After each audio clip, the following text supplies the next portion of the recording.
We would see the seam, in the ceiling, and it would Yeah. leak. So it was, So anyway, it was it not caught on good. fire. Yeah, Toaster caught the thing on fire. that's what But they think.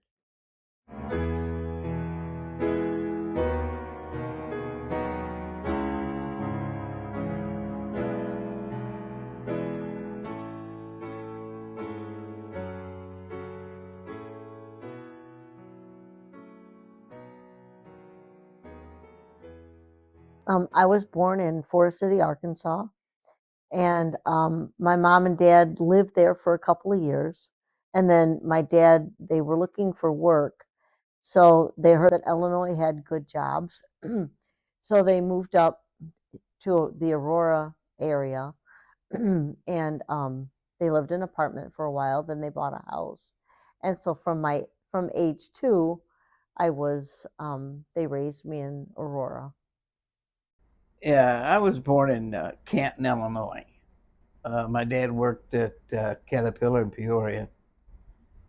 And then he found out that, again, like Sharon's parents, they found jobs here in Illinois. So they moved up here. And in 1962, so I was a couple years old. And they lived in here and raised 4 kids. And then my 2 oldest were my half sisters. I had 2 half sisters and 2 whole sisters, and I had a brother.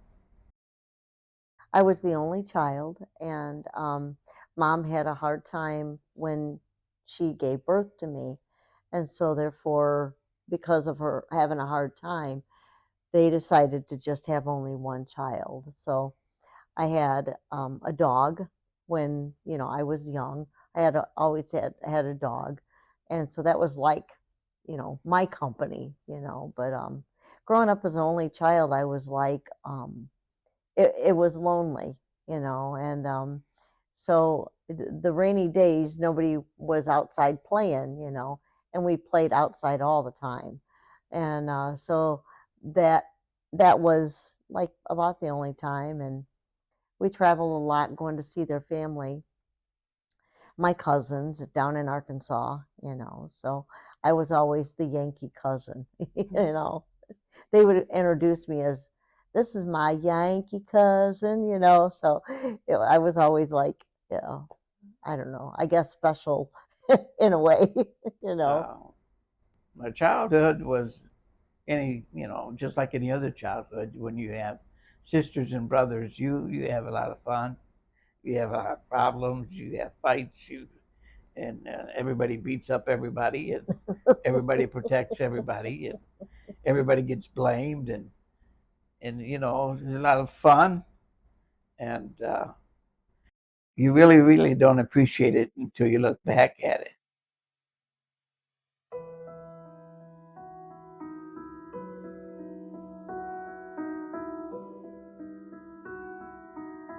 And you thank God every day.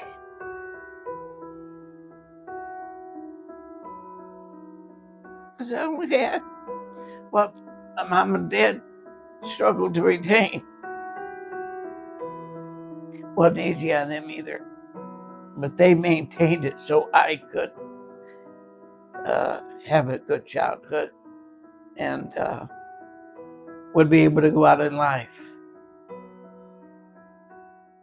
My parents were married for 2 years when they had me. They got married in 1960, and I was born in 1962.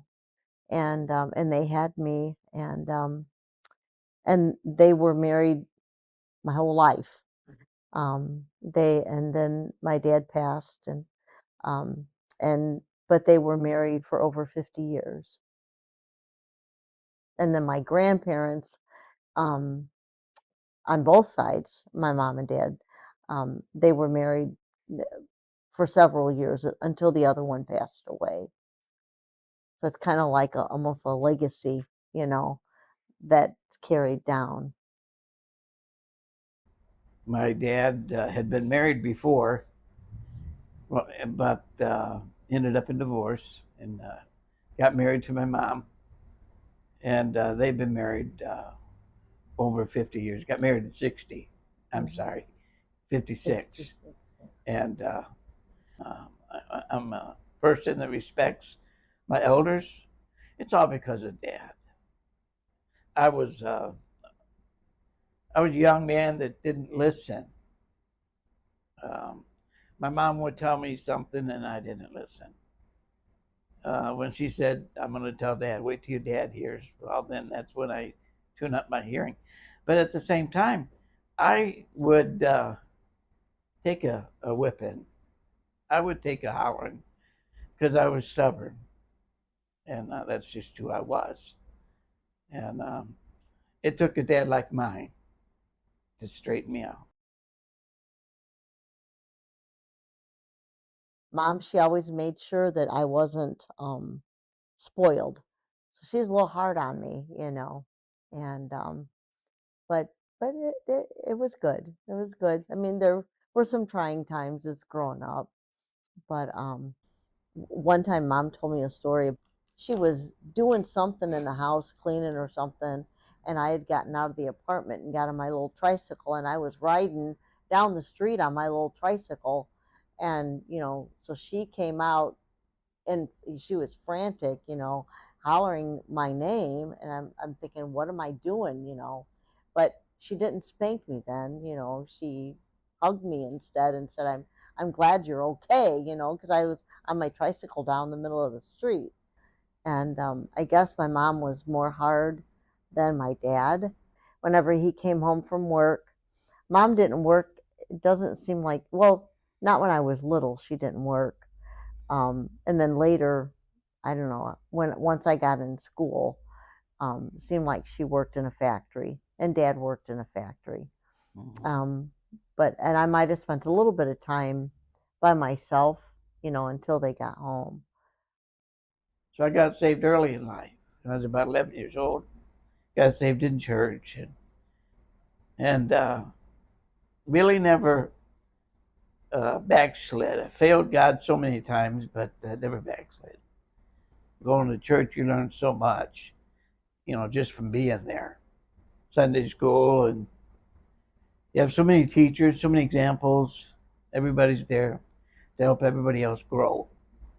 Because nobody's perfect, But the church family, as well as my family, seemed like they all struggled to serve me. Seems that way as you look back. But and I think that's the way it is in any church or family. We work together for a common goal. We went to church at South Aurora Church of God, and my dad, he sang in a singing group. So there were a lot of weekends that he was gone, and sometimes mom would go, sometimes not. Mom had seizures, so sometimes there was um, times when she didn't feel good and she was on medication, and so it was a lot of times just her and I that would go to church together. Sometimes, a lot of times alone, just her and I, because dad was singing in a singing group on the weekends. And they would have practice at the house, and that was a lot of fun, having them bring their guitars and stuff and just play gospel songs. And then my friends would come over in the neighborhood because they would hear the music, out the door. And that was some good memories, good memories, good memories, good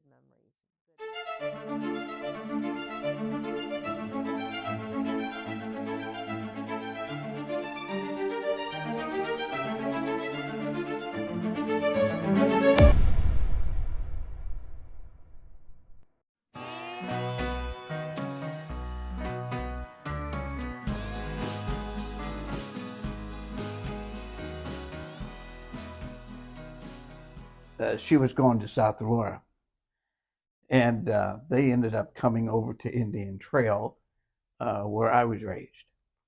And she was, I became good friends with his sister, yeah, Linda. with my sister. Yeah.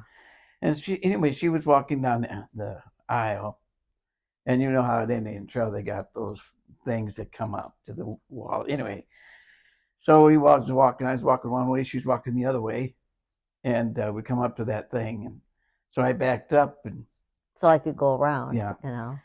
and I said, "Excuse me," and she went around. And so anyway, I had asked her to go to McDonald's because we always go to McDonald's afterwards. After church. Yeah. So I said, "You want to go to McDonald's?" Because my mom told me to ask her. So anyway, so she said no. She was already going with someone at the time. I was dating somebody else at the time. So, okay. I said, okay. So, so what happened after that? I'll let you tell the rest of it. Oh, well, I don't really know. We were sitting in church and my boyfriend was sitting with me at church, and then he just got up all of a sudden, and his head was really, he said his head was really pounding, and he put his fist through the nursery glass. So it scared me to death. Like, what is wrong with him, you know? So the next time he asked me out, Which was the next week. I asked her again, and she said, yeah. Yeah. I thought he was pretty cool because he was about the same height as I was. Yeah. And then what did you tell Terry Franks? I said, I'm going to get some of that. He's going to get some of that stuff, is what he said. That's what I said. That was her cousin. Yeah. So, I mean, I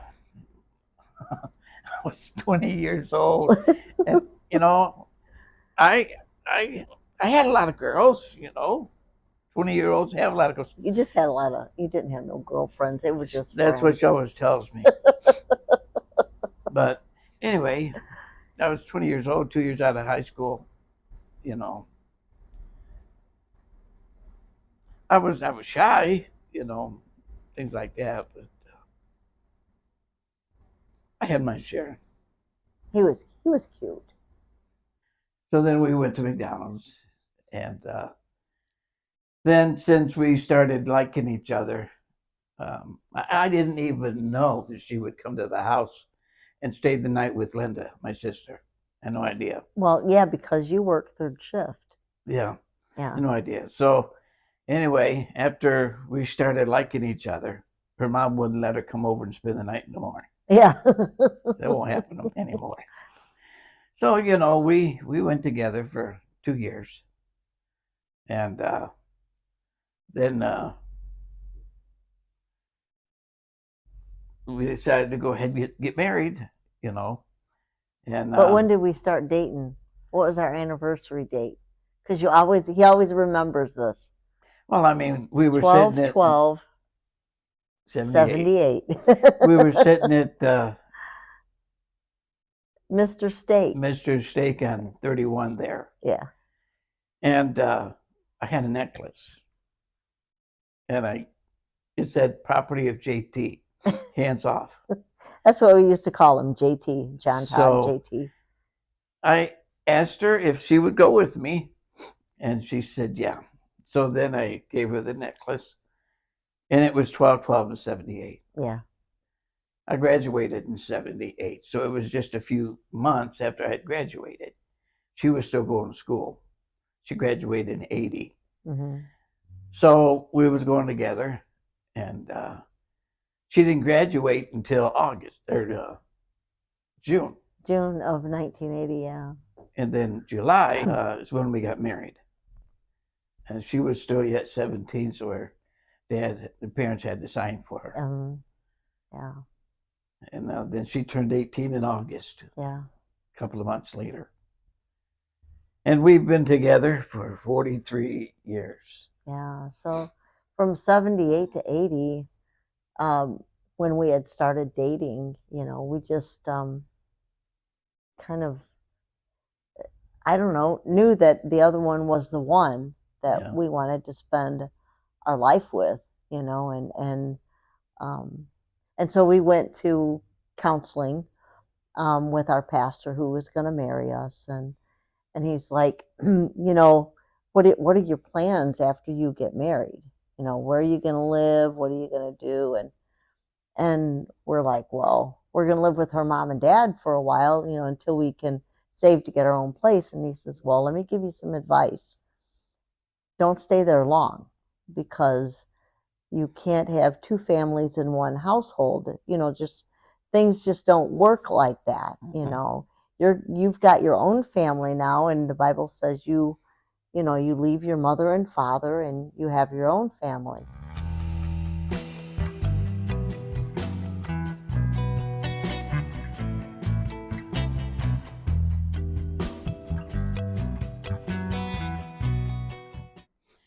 Can I tell it right? Can I? I don't know what you're going to say.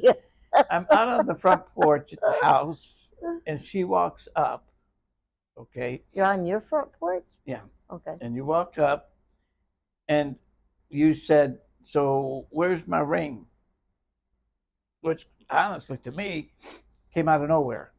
No, I thought we had talked about getting married, though. We may have. Yeah. We may have. But she said, "Where's my ring?"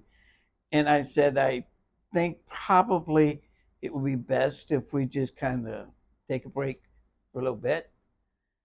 And now, do you remember? Yeah. And so she starts crying. I've never been able to watch her cry.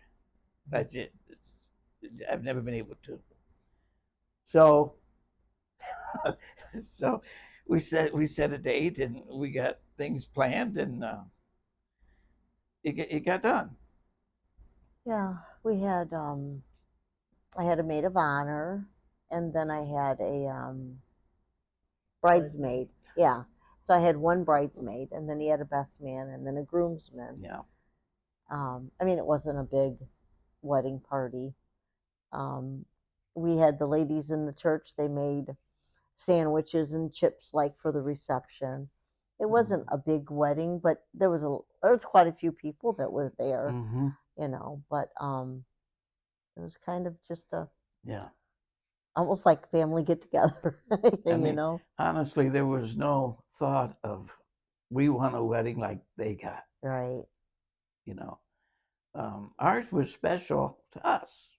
Yeah. Tailor made to us. In all truth, okay, we were standing at the altar, and we were getting married, and I sensed the presence of the Lord on the top left hand side of the church, kind of as though it was a light or whatever. It said, um, "I'm covenanting with you. This is right. This is what I want for you." And so God blessed us, put us together, and made us one person. And we both waited until the honeymoon night, and to make our covenant promise with each other, on our honeymoon night. And I don't think a lot of people do that anymore, and it makes it special when you're the first one. Yeah. That I've been with. You're the first. And I was the first. Yeah. And so that we felt that's really important for us to wait. Yeah. Until we got married. And people don't think, they just are wanting that self to be fulfilled in what they want, that they go ahead. There's no what's the word I want to use? It's not solemn. It's not sacred. Yeah. To anybody. And so we viewed it as being sacred and something that you didn't just run into. We viewed it as a precious gift that God gives to the people that He wants to be together. Yeah. But then after a while, we got our own apartment. Yeah. Moved out to Batavia, right? Yeah. Yeah. So then, I mean, we've had ups and downs. I mean, next, I think we went to the trailer. We bought Yeah. a trailer for $2,000, It and was I a was gonna fix it 1962 up. trailer. I was gonna fix it up, but it was junk. It was when Sharon's mother came into it to see it for the first time, she cried. She cried, and And she said, I can't believe you're yeah, bringing putting my my daughter. daughter in this place. Above the cabinet, it had bar lights, which would be just a globe Little globe that you light. screw onto for the lights, three of them, and they would leak. So when it rained, the globes got full of water. Not good. No. So No. anyway, And we'd have to put pans on the floor because it would be yeah, leaking where you would see the seam, in the ceiling, and it would yeah. leak. So it was So anyway, it not caught on good. fire. Yeah. Toaster caught the thing on fire. That's But what they think. Yeah. right, but the beautiful thing about it is, and it was beautiful. It's God. God's always everywhere, all the Every time. situation. We had really just went to Virginia, and we found a dog in Virginia. And I won't tell the other parts of the story, but anyway, we brought the dog It back. was a Chihuahua. It was a Chihuahua, Yeah. and we had to keep the dog in a room by itself, still potty training and stuff like This that. was when we lived in the trailer. So we had to get a washer and dryer stackable that would go into a trailer. Well, the front door wouldn't open, or the front door was the only one that would open. The back door wouldn't open. So we had to break it open, unseal it, which was a pain, but we didn't know what the blessing was. And that door was in our bedroom. Yeah. So then, after we put it all in there, the trailer caught on fire. Like a week after that. Yeah. And we heard glass breaking. And what in the world Who, was that? we? Or She me? did. And I said something, then I said, I got up after I heard the glass breaking, went in there, and there's smoke everywhere. And I had to open the door. My dog was in there. Had to open the door, and smoke everywhere. If the dog wasn't there, we wouldn't be here today. And we opened that door that we had just unsealed in order to be able to get out. And it was just a miracle. And he didn't have any shoes. He walked out of there with no shoes on. If the dog wasn't there, it would have been a wide open hallway. For and the smoke. smoke would have just come on in.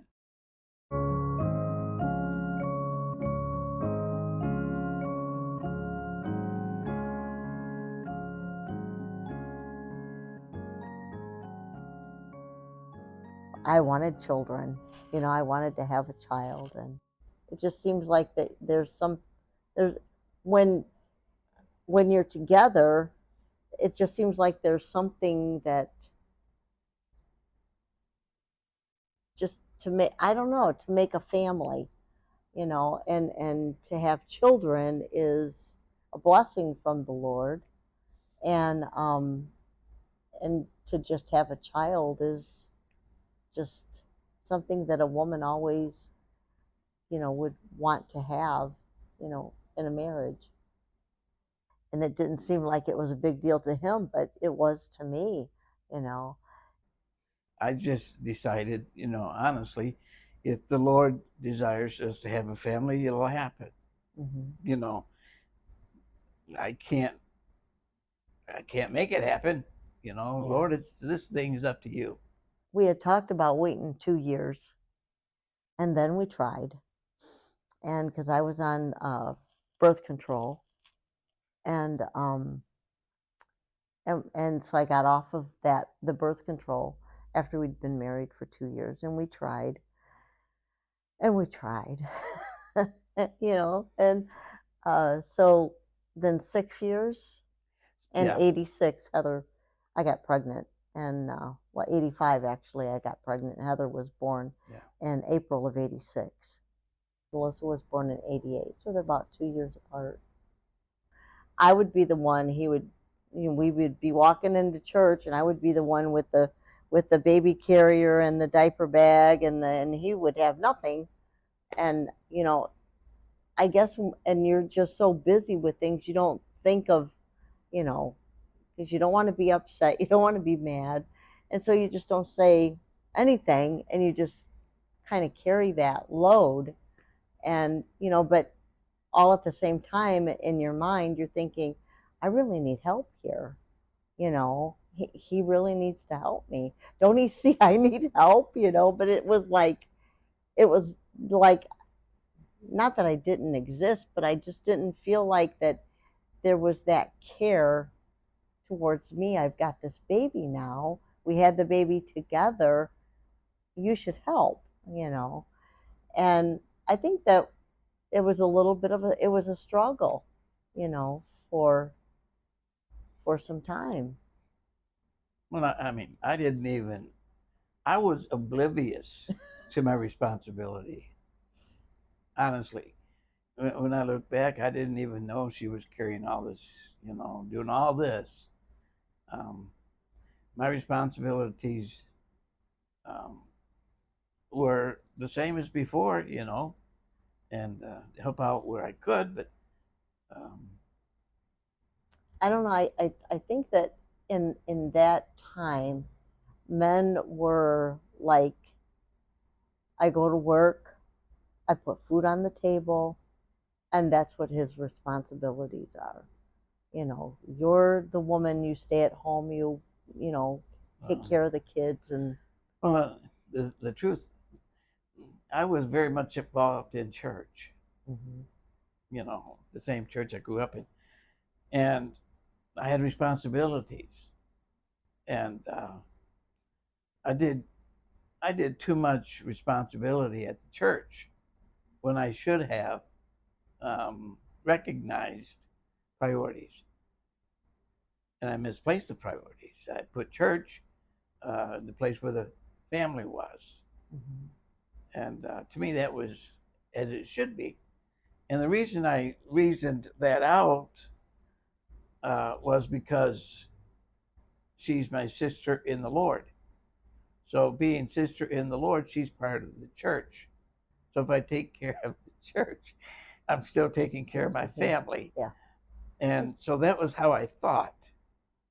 And so I didn't see her struggle. Mm-mm. I really didn't. The communication wasn't there like it should have been.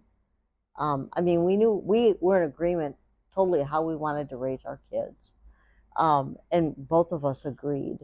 But when it came to, and we agreed on, the discipline, and um, together on that, we agreed together on, how to do that. But I think that um,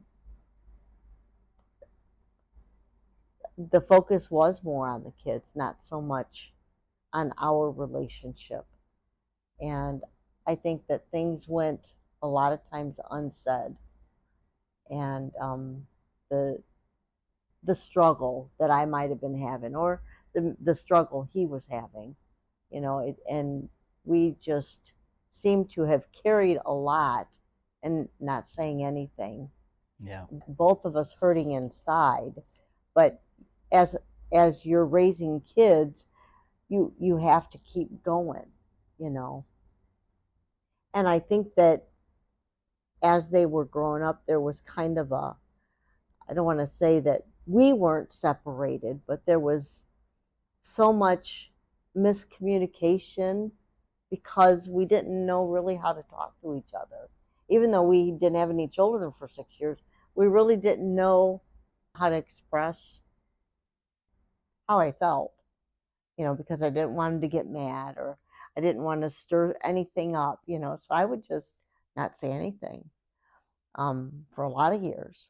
And you just keep going on your daily life. I loved him and he loved me. Mhm. That's what we had. But and just doing what you're just in like your routine. You just Mhm. keep going, and it just didn't seem like a lot of things were special. Well, I mean, the kids grew, time passes on, and then Sharon, she begins to sing with her Yeah. dad Mhm. and things like that. So, and But that was before we had kids. right, Yeah. but you know what I'm saying, time come along, and you begin to do that, and so that was fine. She's with her dad, she's with her family, she's enjoying that, and I had different ideas, you know, so that kind of separated us a little bit. Mhm. But you can't get a divorce over every problem that you have, so But you deal with it. I've only ever said the word divorce in 43 years one time, yeah.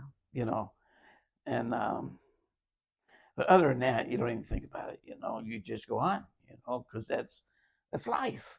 Mhm. You don't even think about leaving. But the kids grow, and with every year, you got different issues and different problems. You know, you get your reaction from your wife to the situation, and then your own reaction to the situation, and somehow it has to mix.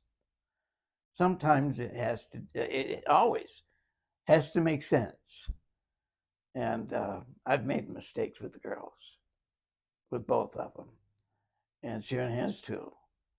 And we we just honestly depend on the Lord um, to deal with that, because He promises in the Word, uh, raise your kids in the fear and admonition of the Lord, and when they get old, they won't depart from it. So that's what we depend on, and we believe that God is still continuing to deal with them as we taught them and as our parents taught us.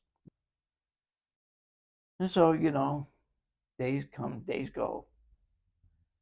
But the fact that you're in love always means that you'll be there for the other one. You'll never turn around and not see the other one there.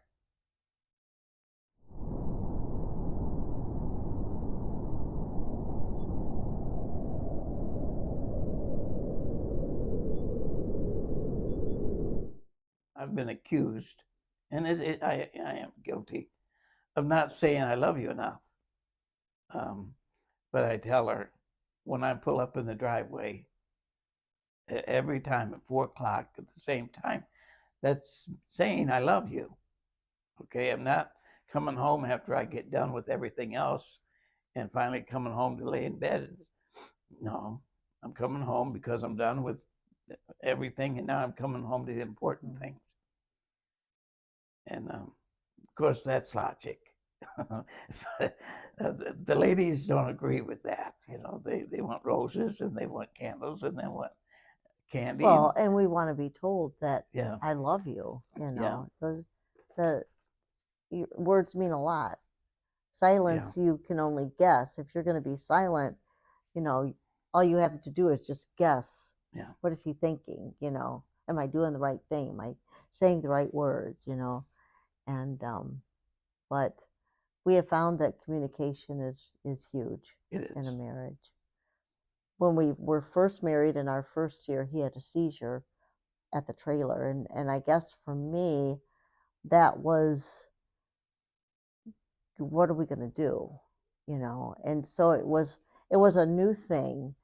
So I think that when there's a medical condition, it takes extra special effort. I don't even know if that's good how to say that, but it takes extra special attention.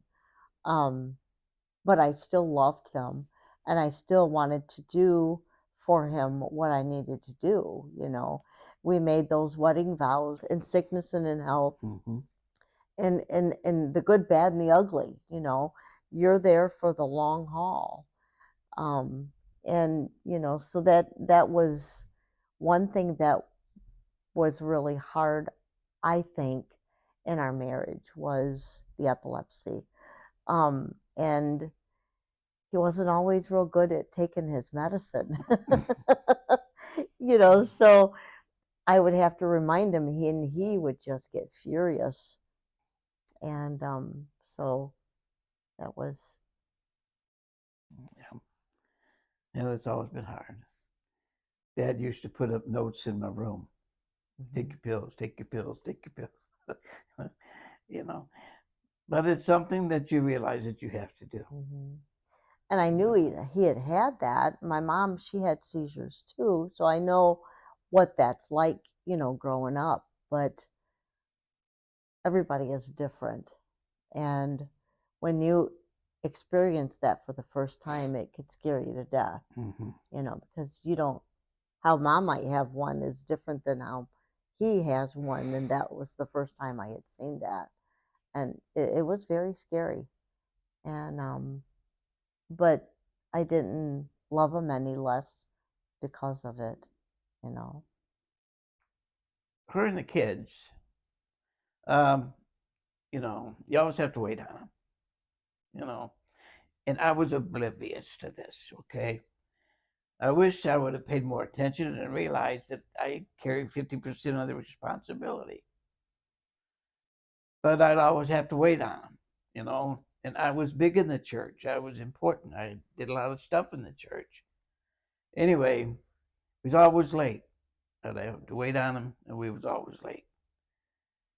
So there was one day, um, I said, she was in the bathroom, and I said, let's go, we need to go. We're going to be late. And this was her response to me pretty much all the time. You go ahead and go, and me and the kids we'll come when we're ready. And that wasn't derogatory, but you go ahead and go so you're not late, and then we'll show up in Because just a few I knew minutes. he had responsibilities at church, and Yeah, if you got to go, we're not ready to yet. take Just care go of ahead it. and go. Yeah, so she says, "You go ahead and go, and we'll be there shortly." Well, she had told me that previous times, but what was in my heart and head was I want us to go to the church as a family, and it came into my mind that she didn't understand that. But it was never spoken. Right? It never spoken. It It was just never it spoken. was just right there at that Mhm. instant. Mhm. And so when she said that, I put my fist through the wall because she wasn't getting what I was trying to say. But you wasn't saying nothing. I wasn't. I wasn't. I just put my fist through the wall, and then I think I might have left and went to the church Mhm. or stood there or whatever, but they scared the girls to death, Yeah, you know. scared all of us. And I think I might have said the word divorce there. I think that was when it was, but it was only one time, and she had responsibility. I guess that she held the responsibility of her family as much as I held the responsibility of the church, and we should have just met halfway both sides. I would cry. I would cry. I wouldn't punch a wall or hit anything, but I would just cry. Um, and it was just um, sad, I guess. I guess I was just sad. Um, and you just keep going because you've got two kids that you've got to take care of. You just don't have time. You don't really have time for your emotions because you're dealing with the kids' emotions. So that kind of gets, so you get put on the back burner for years, not just days or months, it's years. So you yourself, you're not really taking care of yourself. You're taking care of the kids, and you're taking care of so he won't have a seizure. And you carry that for years. And then, the kids grow up, and then you're just together, and they move out. And And then, you are trying to find yourself as as a wife, as a person, and you're trying to be able to find out who you are. And then I got breast cancer, and Yeah. I always said, Lord, what's going to happen if something happened to me? What would happen? And he just didn't seem to be there a lot at that time, because Yeah. he had had so many seizures, and he just seemed to be so angry because they had changed his medicine and he couldn't drive for like 6 months. And then one year, it was like almost a whole year he couldn't drive. And it seemed like he was so angry at, I don't know, life, I guess, because life throws you hard things sometimes. And so the kids are out of the house, and so I'm trying to find myself, and we're going through this with him. And so I left him for 6 weeks. And I don't know if, we were having struggles. I found like that I could just do things on my own and have some kind of enjoyment outside of the house, and go out with a friend and do things. And and it was kind of like I kind of felt free in that, and and he would be home, and if I came home at a certain time, which a lot of times I did come home late, you know um and but I felt free and I felt happy, you know and then I got the breast cancer, and then I had left him, still going through those struggles. And I guess the response from him for my cancer, I just didn't feel like he took care of me, I guess, like I wanted him to. And so that's when I left. I thought about the word divorce, but I didn't want to get a divorce because I loved him.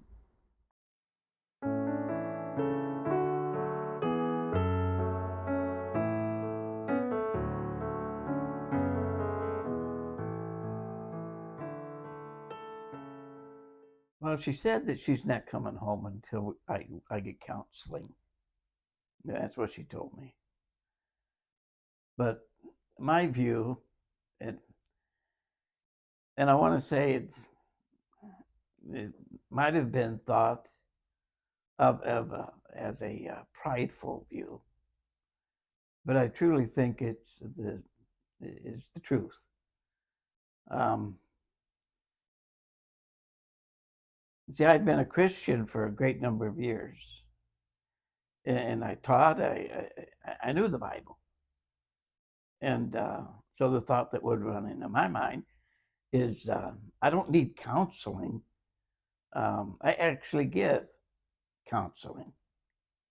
So it was a situation where I was kind of turned on my head, and so okay, we went to counseling, actually with two people. One was a young lady that had a degree in counseling, Mm-hmm. and then there was another Mo, person that Brother we Mo. went Yeah. and we had counseling with him. And after a while, we walked out one time, and it just seemed like the Lord said to me, He said, "Don't lean on the arm of flesh. I want you to lean on me." So we stopped counseling there. And I just told Sharon, we're done listening to man. We're going to start listening to the Lord. And so she came home, and That was really where it's at. And there was really no apologies coming to the point where we said, I'm sorry for this, acknowledgement of this or that. It was just coming back together again and going forward where we were, which it was fine, you know, because you go through the hard times and you get through them. You don't always have to start at the beginning to keep going forward. Yeah. So, God has a plan when we're His children. There's a plan. And we went to church every Sunday. In fact, we left the one church that he was raised in. Yeah. That really turned me over. It just flipped up my life. It really did. I left the church, and Well, you didn't just leave the church. All of us, right, the four of us. And I think that a lot of times the problem was he felt like it was him that left the church. Didn't consider okay. the other three people in his family. They left the church too. It hurt us just as much as it did him. Well, the reason for that was I knew why I left, but I didn't want it to concern or trouble her. I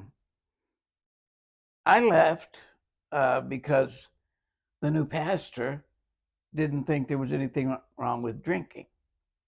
And in the Church of God, it's always wrong.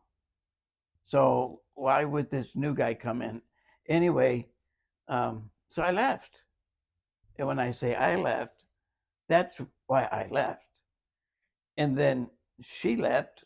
We left together. But I didn't want to take the whole church with me.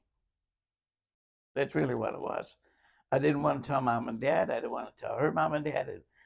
I don't agree with this. I'm leaving. And so I didn't share it with anybody. There was one other person that left with us other than our family.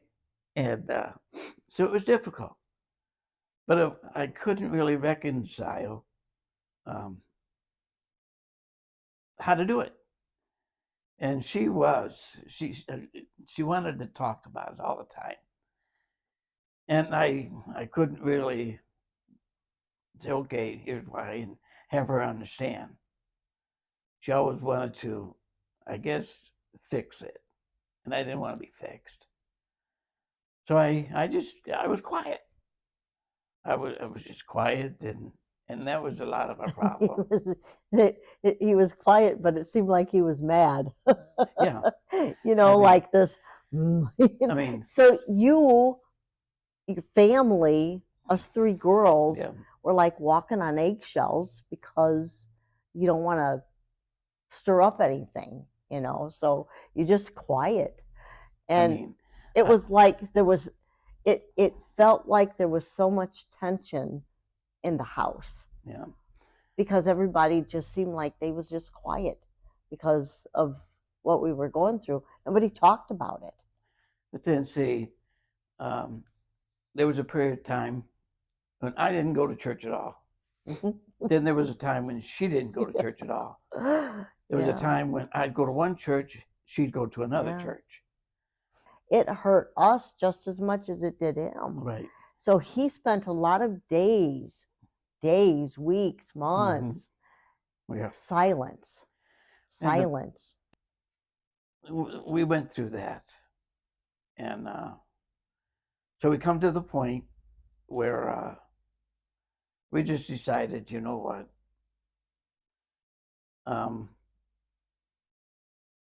I remember God's got a work for us to do, and I'm going to be here when He calls me. So after all the Sims classes that we had to take for ministry, I had to preach 12 messages and this and that to go to ministry.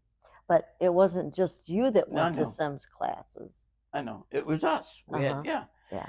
So we was getting stronger. We was getting better. Hmm. And she was having a harder time I because did. I did. her pastor, her leader, was a hard case. And he would chew her out all the time. And I would tell her, you're learning things here that you're supposed to do and not supposed to do. Yeah. So you're learning positive and negative. So Hmm. we was growing. Learning what not to do is what you said. Yeah. Learning, we're learning what not to do And because what to do. it Yeah. was something So else. you're learning both sides. And at this time, we were going to the same church. Yeah. And so, we're growing. And so anyway, the short version is I was waiting.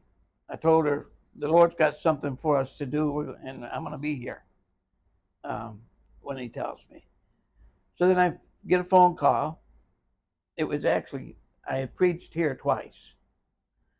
And I might have preached other places, but I had to preach 12 messages in a year. And because of the troubles in our marriage at the time, was prohibiting us from going forward. So we had to extend it a year. Yeah. Anyway, in the process of preaching 12 messages, I just grown tired of waiting, tired of this, tired of that. So I found out that the pastor here was trying to get a hold of me. I assumed it wanted me to preach again. So at least I said, okay, I at least owe him a phone call, return call. So I called him, and he said, I wonder if you'd do me a favor. Would you consider pastoring Plano Church of God? Mm-hmm. Which was, are you serious? We were both like, we were so are you kidding down me? in the dumps. I had prayed, where are you, God? Where are you? And we've done this for some time now. And so I knew I couldn't tell him no, because I told God, I'll be here. Mm-hmm. So I have to say yes. I don't even know if he has the authority to tell me that, ask me that, or give me the opportunity. I don't know. All I know is I got to say yes. So that night, we went to his house. We prayed. The next morning, we met the overseer here. We prayed. Mm-hmm. And the next day, Sunday, I was the pastor here of this church, intern pastor. Yeah. It was so amazing. When she came in from work that day, or Friday, I said, how would you like to go pastor Plano Church of God? And she just lit up. I was like, really? Everything. This is our, God is moving, through all of the struggles, through all the differences, God moved. And that's just what we needed. It was just what we needed. Yeah. So, 12 years later, yeah, here we are. Yeah. Pastor in Plano Church of God. Yeah.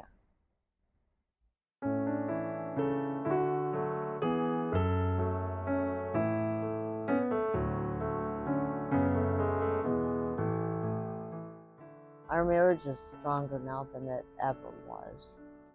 I would say that it ever was. I feel like that we know each other. It's taken a lot of years, but I feel like that we know each other more than we ever have. And we're comfortable with each other, and I feel like I can say what's on my mind and not gonna get any remorse back, so I can let him know how I feel. And that's important, is to let me know how I feel, and you not think that, oh, she's just a woman, is it that time of the month, or are you having some emotional break, but listening. And I feel like that he listens, and I don't know if he understands or not, or if he plays it off like he does, but he does a good job. And but I think we get along better than we ever have. I'm used to her going to sleep in the middle of a movie. She used to me working in good clothes. And we're used to each other's Yeah. problems, you know. And we talk about things. We do. We talk about things, and we kind of know each other. Like, if I'm upset or if I'm quiet, sometimes he'll say, "Are you okay? What's the matter?" And sometimes I'll say, "Do you really want to hear?" yeah. Do you really want to know? Are you ready for this? And so I'll let him have it. Yeah. And, about the pills, I'm used to that now. She only doing this because she cares. And before he would get angry. So it's on my phone now that I'm supposed to take my pills. So my phone tells me to take my pills. So it works out. Yeah.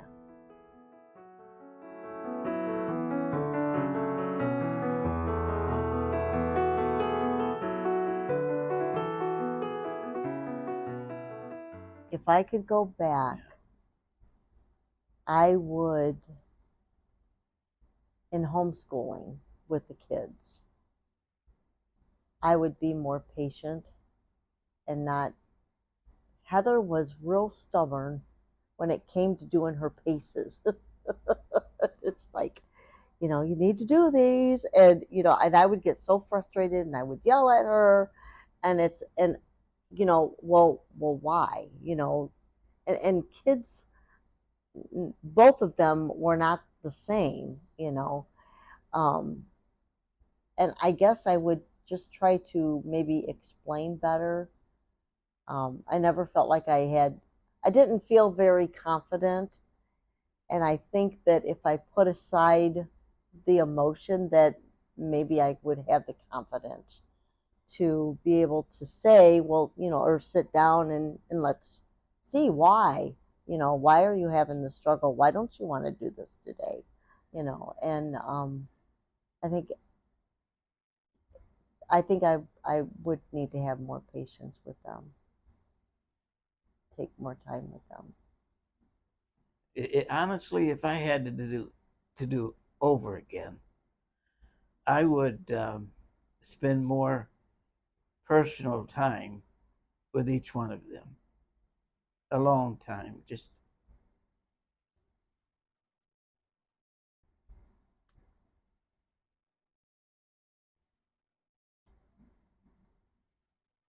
make memories.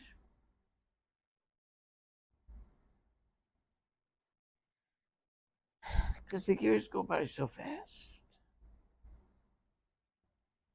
you know. And before long, they're doing something else with other people. But, you got to have fun. Got to have fun with your kids. And I wished I had more fun with my kids. I would say to somebody that's getting married to understand that it's forever, always, and that you need to lean on each other and communicate with each other. But understand when you make those vows, it's forever, till death do you part. Mm-hmm. Yeah. And I would say to anyone thinking about getting married, always be honest, Mm-hmm. Truthful, and just let your spouse, husband or wife, know exactly um, your heart, what makes you happy or what makes you sad. Mm-hmm. God already knows all that, but your spouse doesn't. Right. And so expose yourself, be vulnerable to them. And I believe that will alleviate a lot of problems. Yeah. Because if we honestly love one another, once we find out, we will meet each other's needs. as you go into adulthood and you take on the responsibilities of life, include God in everything. Introduce him to your friends, your children, and he's everything. Uh, he's your source. He's going to be their source, and you've got to show the Lord to them in a way that they can recognize and appreciate. He's not the man in the sky. He's not the big scary one. He's the one that understands. When you say show the Lord to them, you need to live like Jesus to them. Yeah. And not just constantly, say this is what the Bible says, this is what you should do. And then, Right. keep being how you're being, whether it's short-tempered, impatient. Jesus was always patient with us. And he always would wait for us. Yes. But we need to show them Jesus and each other. Show them Jesus.